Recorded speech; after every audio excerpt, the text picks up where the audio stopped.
Hai guys, welcome to Let's Podcast episode keempat. Nah, di episode keempat kali ini kita berada di salah satu tempat yang berbeda lagi di Kota Makassar, yaitu Balai Pemasyarakatan Kelas 1 Kota Makassar. Dan di samping saya adalah Ketua Ikatan Pembimbing Pemasyarakatan Indonesia Wilayah Sulawesi Selatan, Dr. Andi Marwan Eriansyah, AMD, IP, SHMH. Halo Pak, apa kabar? Alhamdulillah baik. Wah, senang banget nih Pak, kita akhirnya berada di tempat ini dan mungkin dalam kurun waktu beberapa menit ke depan saya akan menanyakan beberapa pertanyaan terkait dengan Bapas. Apakah Bapak bersedia? Oh, sangat bersedia. Baik Pak, mungkin masuk ke pertanyaan pertama nih Pak. Apa sih sebenarnya pemasyarakatan itu? Oke, sebenarnya kalau saya mau jelaskan panjang itu durasinya terlalu lama. Jadi saya cuma mau singkat saja bahwa pemasyarakatan di bawah naungan Kementerian Hukum dan HAM ini itu memiliki 4 unit pelaksana teknis. Jadi mungkin nantinya pemirsa akan lebih tahu ada 4 itu, yaitu lembaga pemasyarakatan atau yang lebih dikenal dengan Lapas, kemudian ada rumah tanah negara atau yang dikenal dengan Rutan, kemudian balai pemasyarakatan atau yang dikenal dengan Bapas, dan yang terakhir adalah rumah penyimpanan benda sita negara atau yang disebut Rubasan. Nah, ini yang menjadi unit pelaksana di bawah Kementerian Hukum dan HAM, khususnya di bawah Direktorat Jenderal Pemasyarakatan, seperti itu. Baik Pak, mungkin saya akan langsung masuk sebenarnya apa sih peran Bapas ini dalam menanggulangi permasalahan-permasalahan sosial yang ada di Indonesia? Baik, sesuai dengan fungsional yang ada di Balai Pemasyarakatan, kami memang mempunyai dua bagian pekerjaan. Yang pertama adalah bimbingan klien anak, kemudian yang kedua adalah bimbingan klien dewasa. Nah, di Balai Pemasyarakatan ini selain pejabat struktural, saya khususnya sejak 5 tahun yang lalu itu bergabung menjadi pejabat fungsional pembimbing kemasyarakatan. Nah, ini yang masyarakat lebih paham, dan kemudian dengan adanya Undang-Undang SPPA, Undang-Undang Sistem Peradilan Pidana Anak, Balai Pemasyarakatan, khususnya pembimbing kemasyarakatan, itu ditempatkan di posisi pra-adjudikasi. Artinya setiap anak yang berhadapan dengan hukum itu, Balai Pemasyarakatan oleh kepolisian meminta untuk melakukan penelitian. Jadi kami dari sisi sosial dan psikologis, kami mendampingi anak yang berhadapan dengan hukum ini, mengupayakan bagaimana proses ini bisa berlanjut ataupun bisa kita lakukan diversi atau penghentian terhadap perkara yang dilakukan oleh anak tersebut, seperti itu. Baik, tadi Bapak mengatakan diversi dan restoratif justice itu apakah berkaitan Pak dalam penanganan ini? Baik, sangat berkaitan. Justru bahkan beberapa orang hanya mengetahui bahwa diversi itu sama dengan diskresi. Nah, ini yang perlu kita luruskan sebenarnya. Tujuannya sama, hanya saja prosesnya berbeda. Tujuannya sama, kenapa? Sama-sama menghentikan perkara. Hanya saja pada tahap diskresi itu adalah kebijakan dari aparat penegak hukum untuk menghentikan tanpa keterlibatan orang-orang terkait, begitupun dengan pembimbing kemasyarakatan atau PK yang orang-orang kenal. Itu tanpa melibatkan kami. Namun apabila akan dilakukan diversi, itu harus melibatkan kami. Kenapa? Diversi ini sebenarnya lebih kepada pemulihan.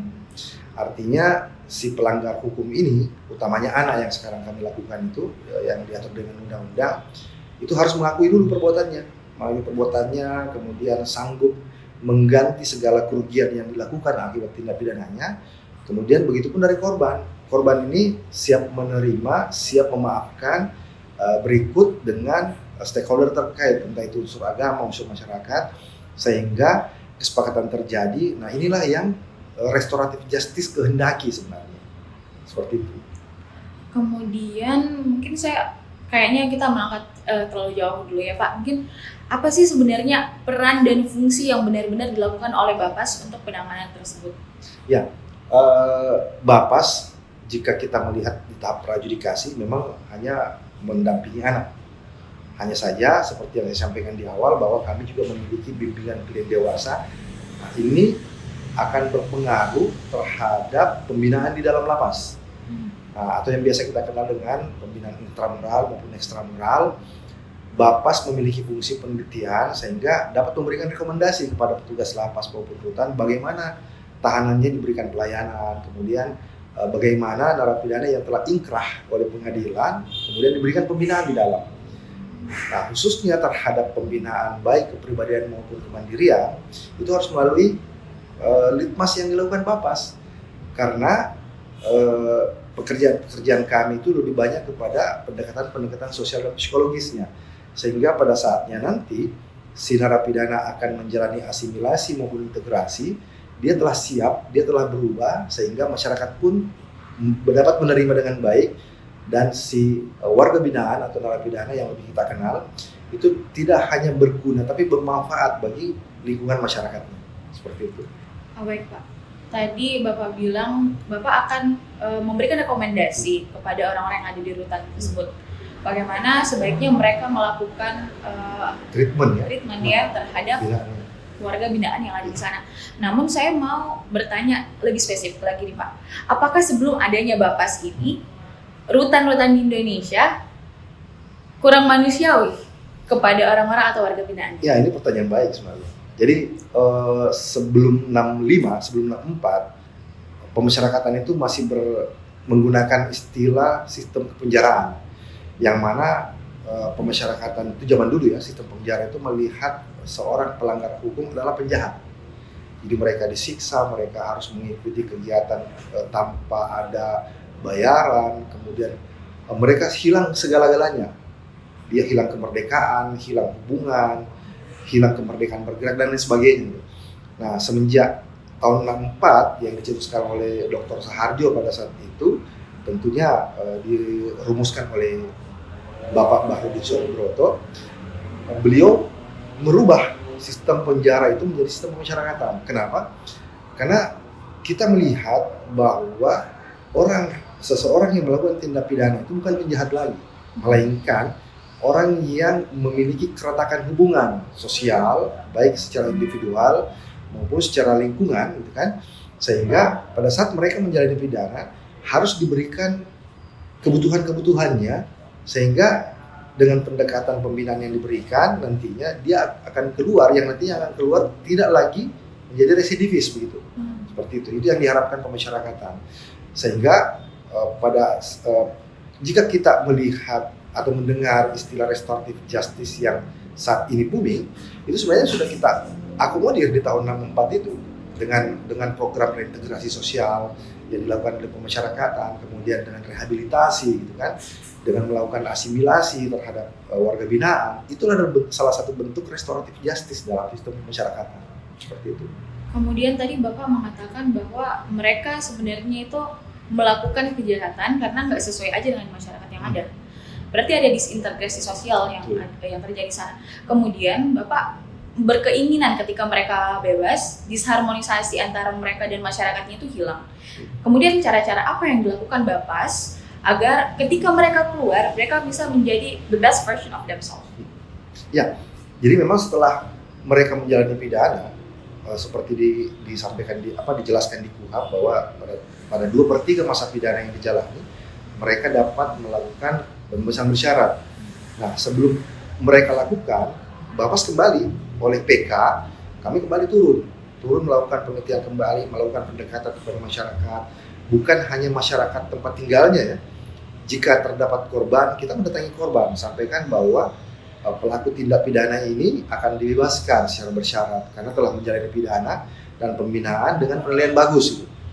Nah, langkah-langkah inilah yang kami lakukan sehingga pada saatnya nanti dia keluar itu masyarakat bisa menerima kembali. Tidak hanya itu sebenarnya, ada masa asimilasi atau ada masa pembauran yang tidak secara langsung gitu kan, itu kita lakukan sehingga masyarakat pun mengerti. Karena terus terang falsafah pemasyarakatan itu membutuhkan 3 pilar dalam keberhasilan pelaksanaannya. Yang pertama warga binaannya sendiri, kemudian petugasnya yang melakukan pembinaan maupun pembimbingan, dan yang terpenting adalah masyarakat.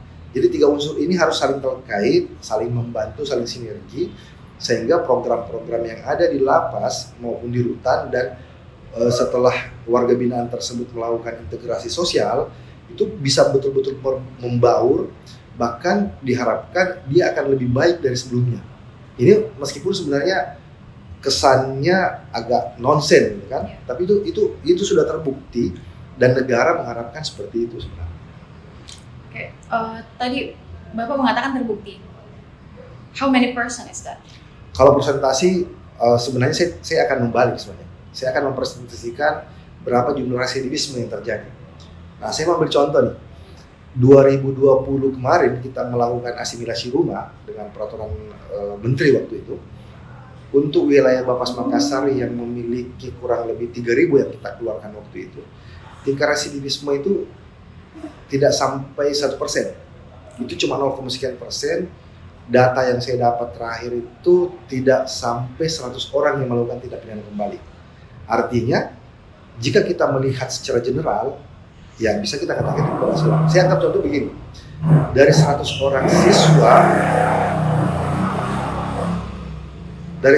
orang siswa yang akan naik kelas, belum tentu kan semua naik kelas kan? Mungkin ada 1-2 orang yang tinggal kelas, atau mungkin ada yang mengulang seperti itu. Nah, inilah bentuk pembinaan yang memang kita harapkan, dan kemudian perjalanan waktu itu kami senantiasa melakukan evaluasi di mana letak kekeliruannya, kemudian kita perbaiki seperti itu. Oke, jadi Bapak melihat bahwa mereka yang sudah keluar dari rutan tersebut ketika mendapat PK dari Bapas, akhirnya bisa berubah menjadi versi terbaik dirinya ketika keluar. Betul. Dan bagaimana, saya agak curious nih Pak, bagaimana sih orang-orang atau masyarakat di sekitar mereka melihat mereka? Karena mereka kan bisa dikatakan mantan narapidana setelah keluar.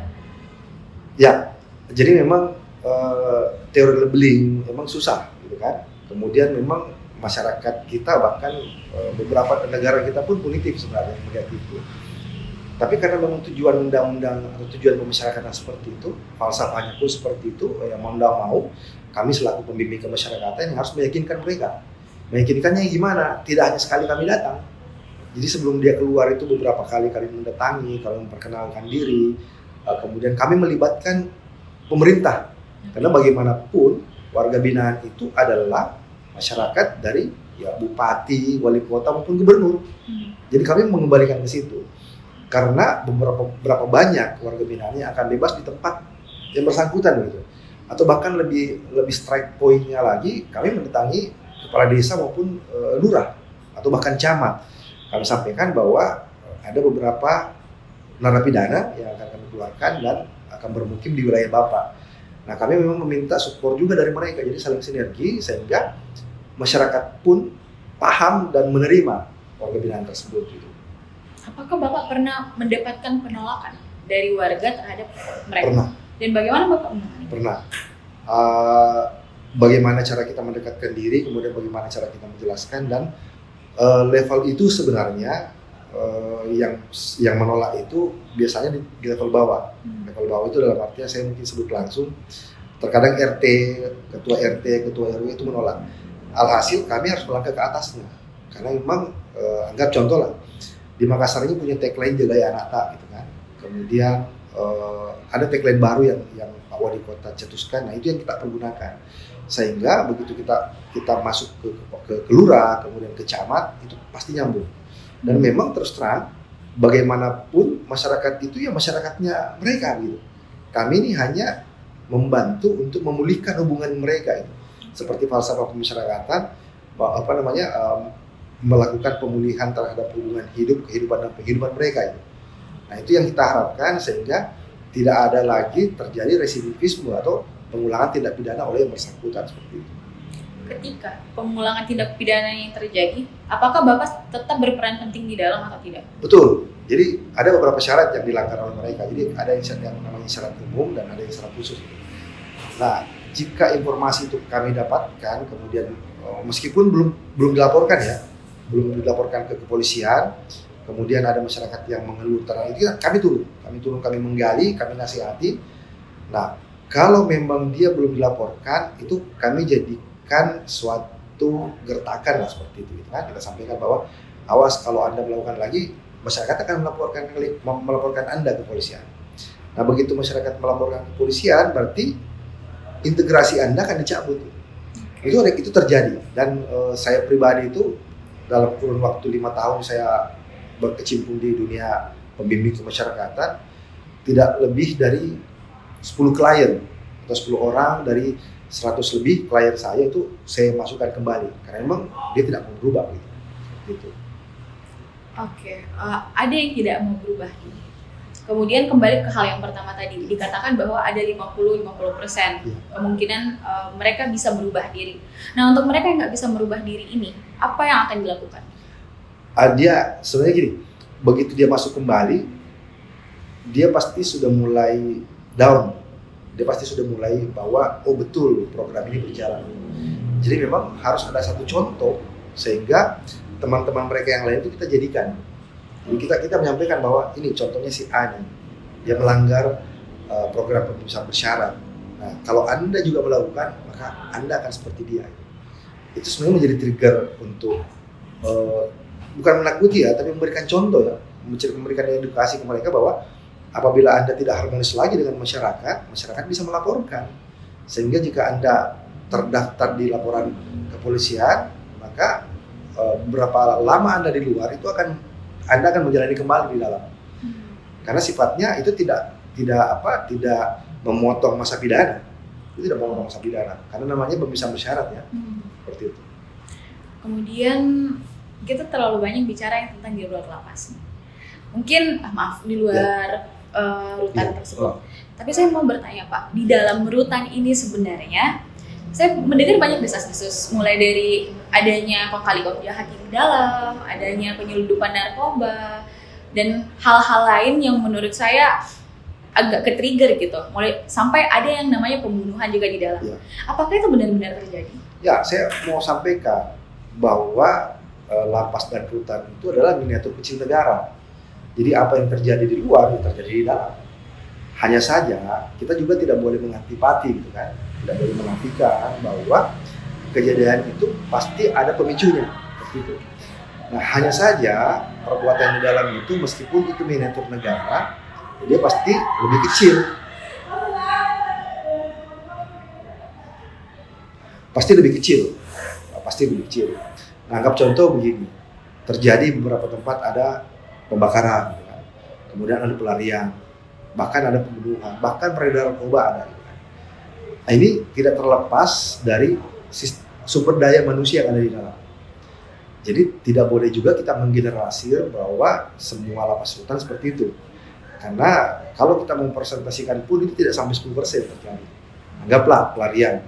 Pelarian itu tidak mungkin semua dari sekian ratus ribu ya. Saya lupa data terakhir itu berapa ratus ribu lah lapas rutan itu. Jikapun terjadi pelarian atau pembakaran itu dalam waktu setahun, itu mungkin 1% pun tidak cukup gitu. Jadi persentasenya kecil gitu. Seperti itu. Persentasenya kecil, terjadi hal demikian. Tapi apakah ada langkah-langkah preventif yang dilakukan oleh entah itu dari rutan atau Bapak sendiri terhadap masalah tersebut? Betul, itu pasti. Jadi mekanisme kami itu ada yang namanya pengawasan melekat. Kan? Kemudian kami memiliki kantor wilayah, divisi pemasyarakatan ada di situ. Kemudian Direktorat Jenderal itu memiliki bagian Kamtib yang memang mengurusi tentang kode etik. Kemudian ada Inspektorat Jenderal. Jadi memang berlapis. Kemudian oleh negara, kami juga memiliki peraturan pemerintah tentang pelanggaran disiplin. Jadi kalau terbukti, ya ancamannya bisa pecat. Dan itu terbukti. Nah, kenapa yang saya sampaikan tadi penjara adalah miniatur negara? Mungkin orang berpersepsi bahwa peredaran narkoba ya bukan cuma peredaran narkoba. Bahkan kasus korupsi pun terjadi di dalam. Nah, mungkin masyarakat juga bisa melihat bahwa ada seorang kalapas yang melakukan korupsi seperti itu. Tapi Pak, itu artinya mereka kan nggak sesuai dengan undang-undang nih. Mereka juga akan dipidana. Apakah hal itu bisa diminimalisir atau bahkan dihilangkan? Ya, dengan beberapa program yang dilakukan oleh baik Kementerian Hukum dan HAM maupun Direktorat Jenderal, apalagi saat-saat ini tuh kami digenjot untuk reformasi birokrasi. Itu udah berjalan tahun 2010. Kemudian di tahun 2017-18 sampai sekarang itu kami memasuki zona integritas. Zona integritas itu adalah bagaimana kita bekerja betul-betul penuh dengan integritas, keluar dari zona nyaman gitu kan. Yang dulunya ada pungli, sekarang tidak. Alhamdulillah sampai saat ini khususnya Bapas Makassar boleh saya pastikan zero terhadap pelanggaran kode etik seperti itu. Kemudian Bapak tadi mengatakan bahwa rutan itu adalah replika sebuah negara. Apakah ada hukum yang melekat di dalamnya kalau Bapak mengatakan itu replika sebuah negara, atau hukum yang ada di dalam rutan itu adalah ya dari Sendiri, mereka ya? sendiri? Sebenarnya tidak. Itu saya cuma membayangkan bahwa negara kecil ya ada di lapas rutan, tapi aturannya tetap KUHP seperti itu. Jadi pada saat dia melanggar ya kenaannya dengan KUHP juga. Artinya pada saat dia melakukan tindak pidana di dalam, ya dia berlapis dirinya kan. Dia belum selesai, kemudian dia disidik lagi, kemudian diproses lagi, bahkan pada proses pertamanya itu dia tidak mendapatkan program-program. Karena untuk mendapatkan remisi, kemudian asimilasi, integrasi, itu harus memiliki syarat tidak melanggar, sehingga ya mau nggak mau kalau dia melakukan tindak pidana di dalam, ya otomatis dia tidak mendapatkan program-program yang memudahkan dia akan keluar nantinya seperti itu. Kemudian tadi mengatakan ada kata keluar, dan ada di yang secara bersyarat itu ya Pak ya. Kemudian pembimbingan dan pembinaan ini apakah hanya dilakukan oleh Bapak saja atau ada lembaga lainnya yang melakukan atau mengakomodir hal tersebut? Ya, jadi ini ada dua hal yang mirip sebenarnya, meskipun pelaksanaannya berbeda. Kalau kita melihat dari peraturan pemerintah nomor 31 tahun 99, itu diatur tentang pembinaan dan pembimbingan. Nah, pembinaan ini itu lebih kepada petugas rutan atau lapas, justru lebih lapas ya. Kemudian pembimbingan itu oleh Balai Pemasyarakatan. Artinya pembinaan itu dilakukan pada saat warga binaan berada di dalam. Itu yang saya sampaikan tadi, intramural dan ekstramural itu kan. Nah, khusus untuk pembimbingan pada saat 2/3 mereka melakukan integrasi sosial, maka masuklah pada program pembimbingan yang dilakukan oleh Balai Pemasyarakatan seperti itu. Jadi ini bertahap ceritanya. Kemudian saya mau bertanya tentang siapa sih yang dibimbing ini? Siapa sih dia? Kalau dalam perspektif Bapak? Ya, dia adalah warga binaan pemasyarakatan sendiri. Artinya yang betul-betul telah melalui proses program gitu kan, pentahapan, sehingga dia dapat diberikan remisi, kemudian diberikan asimilasi dan integrasi. Nah, pada saat dia telah keluar dari lapas nantinya, itu kami tada kalau istilah kita, kami tada dan berubah program-program dari pembinaan menjadi pembimbingan. Nah, di pembimbingan pun kami bertahap. Ada yang main tahap awal, ada yang namanya tahap lanjutan, dan ada tahap akhir. Bahkan ada yang namanya aftercare atau bimbingan lanjutan. Nah, itu terhadap mereka-mereka yang masih butuh pembimbingan dari Bapas. I got the point, but kita kan pasti akan membedakan orang dewasa dan anak. Enggak, betul. Bagaimana sih sebenarnya mekanisme terhadap dua tahanan tersebut? Beda, betul. Ya. Perbedaannya di mana?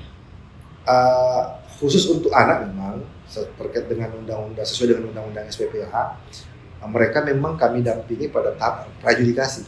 Jadi memang mereka lebih pada itu. Tapi dengan undang-undang pemasyarakatan yang baru nantinya, terhadap dewasa pun akan kami lakukan. Ini hanya menunggu rancangan KUHP aja. Kalau RKUHP-nya sudah sesuai dengan undang pemasyarakatan, berarti kami selaku pembimbing pemasyarakatan harus siap untuk mendampingi. Tapi untuk membedakan dua hal ini antara anak dengan dewasa, itu memang memiliki masa yang berbeda, kemudian pentahapan yang seperti yang saya katakan itu berbeda juga. Kemudian yang terpenting adalah treatmentnya berbeda. Khusus untuk anak ini, jika memang dia harus menjalani pidana, jika diputus oleh hakim, itu dia akan menjalani di lembaga pembinaan khusus anak. Nah, di kita itu ada di Maros. Di Maros. Dan alhamdulillah kalau saya presentasi sebenarnya dengan kehadiran undang-undang SPPH itu, tingkat hunian itu semakin berkurang.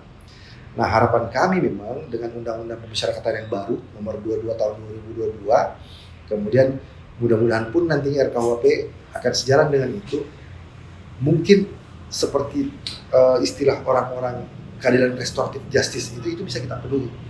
Karena tidak mungkin lapas membangun selalu membangun. Kalau nggak ada yang Kalau nggak ada di benteng di depan itu kan di hulunya. Kalau di hulunya sudah difilter, karena pemikiran masyarakat sekarang kan semua pelanggar pidana itu harus masuk penjara. Padahal sebenarnya sistem pemasyarakatan, bahkan kalau kita melihat teori pemidanaan, itu tidak semua pelanggar hukum harus masuk penjara. Seperti itu yang kita mau sebenarnya. meminimalisir angka kriminalisasi. Betul. Kemudian terhadap anak ini, Pak, saya agak curious ya, Iya. melihat bahwa banyak anak-anak yang masuk ke penjara dengan bisa dikatakan pidana yang besar, pembunuhan, Betul. kemudian penganiayaan. Apakah mereka juga mendapatkan hak yang sama, ataukah ada yang berbeda dalam penanganan mereka? Kalau sama iya, tapi ada treatment khusus untuk mereka. Yang seperti yang saya sampaikan tadi, jika dia walaupun kasus apapun ya, meskipun di undang-undang SPPA itu ada yang saya sampaikan di depan tadi bahwa ada mekanisme dispersi untuk mereka. Meskipun di undang-undang itu membatasi maksimal pidana 7 tahun, itu tetap harus kita lakukan sebenarnya jika kita memang mau menggunakan pendekatan keadilan restoratif. Kenapa? Ini seperti dengan falsafah pemasyarakatan bahwa kita memulihkan hubungan hidup mereka. Maka setiap perbuatan pidana harus kita mediasikan, harus musyawarahkan, kemudian harus kita pertemukan antara pelaku dan korban. Meskipun nantinya keputusan itu tidak menjadikan program itu menjadi menghentikan, kan? Tidak menghentikan proses peradilan itu. Hanya saja pada saat di awal telah kita pertemukan, kemudian ada interaksi, ada pemaafan, pada saat si anak pun melakukan menjalani pidana nantinya, pasti si keluarga korban sudah sedikit terobati, gitu kan? Ketimbang tidak ada pertemuan di awal. Anggap contoh, kalau kita melihat pasal 363 sebenarnya, kalau kita melihat dari undang-undang SPPA, pasti tidak bisa dilakukan diversi. Karena syarat 7 tahun itu menurut saya 363 itu kan tinggi hukuman pidananya. Nah, tapi apakah tidak salah kalau kita apakah salah kalau kita pertemukan mereka dulu? Anggaplah saya sebagai anak mencuri handphonenya. Kalau saya bisa kembalikan, kan sebenarnya itu sudah memulihkan, kan seperti itu. Terlepas nantinya saya tetap menjalani pidana, ya saya harus menerima bahwa betul-betul saya harus sadar bahwa saya betul-betul melakukan tindak pidana. Kalau tindak pidananya berulang, Nah, itu tidak bisa diversi. Itu tidak bisa diversi dan memang membutuhkan treatment khusus itu. Tapi begini, kalau kita bicara tentang anak, sebenarnya dengan maraknya pelanggaran hukum, apalagi sekarang itu di Makassar ini tren dengan panah-panah busuk panah itu. Nah, ini sangat sinergi sebenarnya dengan program Pak Wali Kota Makassar. Hanya saja memang audiens kami tidak sampai sekarang belum selesai ya. Saya mau sampaikan bahwa program Jagai Anak Tak itu sesuai dengan tagline secara psikologis anak. Kenapa? Perbuatan apapun yang dilakukan anak, yang pertama yang kita salahkan adalah orang tua. Orang tua tidak melindungi, tidak mengawasi, tidak membimbing. Nah, sekarang dengan program Wali Kota Jagai Anak Tak, kalau itu terjadi, itu akan meminimalisir perbuatan-perbuatan meskipun perbuatan pidana yang dilakukan anak di Makassar. mungkin saya mau mengulik lagi, Pak. Kata tagline Jagai Anak Tak, dan itu lebih ke orang tuanya. Betul. Bagaimana sebenarnya Bapas menciptakan sebuah mindset baru di kalangan orang tua bahwa you have to take care of your children dan kau bertanggung jawab terhadap segala hal yang dia lakukan. Betul. Nah, ini yang kami sinergikan sekarang, utamanya dengan P2 TP2A, sekarang namanya DP3A kalau nggak salah. Kemudian saya dengan teman-teman yang lebih kami membuat forum yang nantinya memang kami akan melakukan sosialisasi bukan cuma di sekolah. Dulu kan di sekolah ya. Saya pikir kalau kita ke sekolah yang tahu cuma anaknya. Tapi kami datangi kecamatan, kami minta camat mengumpulkan orang tua. Selain mereka yang memberikan edukasi terhadap Jagai Anak Tak, kami pun memberikan edukasi terkait dengan bahayanya anak melakukan tindak pidana. Jadi jangan sampai, karena ini ada beberapa oknum, saya sampaikan oknum lah ya, terutama narkoba ya, itu memanfaatkan anak. bukan cuma narkoba, tindak pidana lainnya itu terkadang memanfaatkan anak. Kenapa? Karena mereka berpikir bahwa anak itu pidananya setengah dari dewasa. Nah ini yang bahaya sebenarnya. Nah makanya sinergi kami dengan teman-teman di Forum Restoratif Justice Kota Makassar itu ingin menyampaikan ke mereka bahwa dengan jagai anak tak itu betul-betul jangan hanya tagline, kan? Jangan hanya tagline tapi lakukan itu. Saya pikir pemerintah pun telah menyiapkan kalau memang anaknya putus sekolah dan lain sebagainya, karena saya rasa sekolah negeri itu tidak ada yang berbayar, semua gratis. Nah sekarang kita melihat nih apa kekurangan anak. Kalau memang skillnya ada, harusnya pemerintah setempat pun memberikan sesuai dengan skillnya. Nah ini sinergi, tidak hanya dengan anak yang melakukan tindak pidana, tapi terhadap klien pemasyarakatan yang menjalani masa integrasi itu kami sandingkan ke sana. Sehingga hasil analisis saya, hasil penelitian singkat saya dengan teman-teman di Bapas, saya simpulkan bahwa residivisme terjadi itu karena orang itu tidak memiliki pekerjaan. Nah, olehnya kami sangat mengharap pemerintah setempat itu menyiapkan sarananya. Apalagi sekarang kan dengan masa pandemi mereka lebih kreatif ya, dengan menggunakan Android, entah itu dia menjual melalui online gitu kan, apa istilahnya di Facebook atau apalah gitu kan. Nah itu dengan harapan itu kan mereka punya aktivitas sehingga untuk memikirkan hal-hal negatif itu bisa tersingkirkan seperti itu. Baik, mungkin ini pertanyaan terakhir dari saya Pak. Efektivitas undang-undang pemasyarakatan sebagai upaya dalam pembimbingan pelaku tindak pidana anak, apakah ini berhasil? Sampai sekarang saya pikir itu berhasil, hanya saja belum maksimal. Kenapa? Mungkin teman-teman atau masyarakat luas tahu bahwa tingkat overcrowding di lapas itu sudah mengkhawatirkan sebenarnya. Dan yang lebih mengkhawatirkan lagi, dari persentase kelebihan itu terdapat kasus narkotika.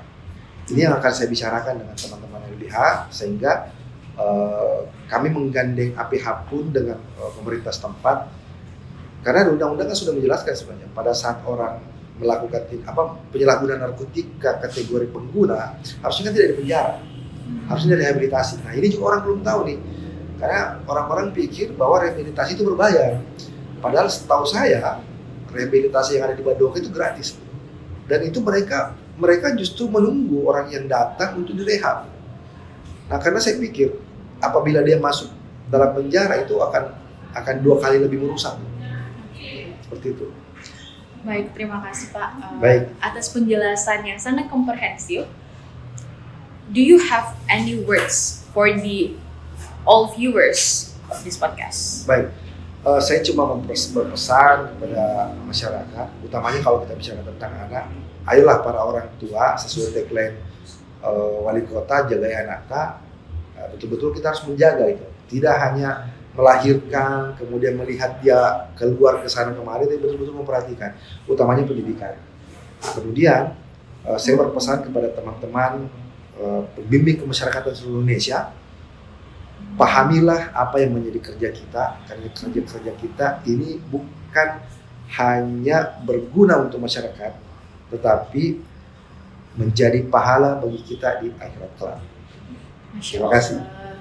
Sangat mulia Pak ya. Amin. Nah, teman-teman sekalian, itulah podcast keempat kita di Balai Pemasyarakatan Kota Makassar. Saya Jihan Nurtekia selaku podcaster pada kegiatan podcast kali ini pamit undur diri. Ciao.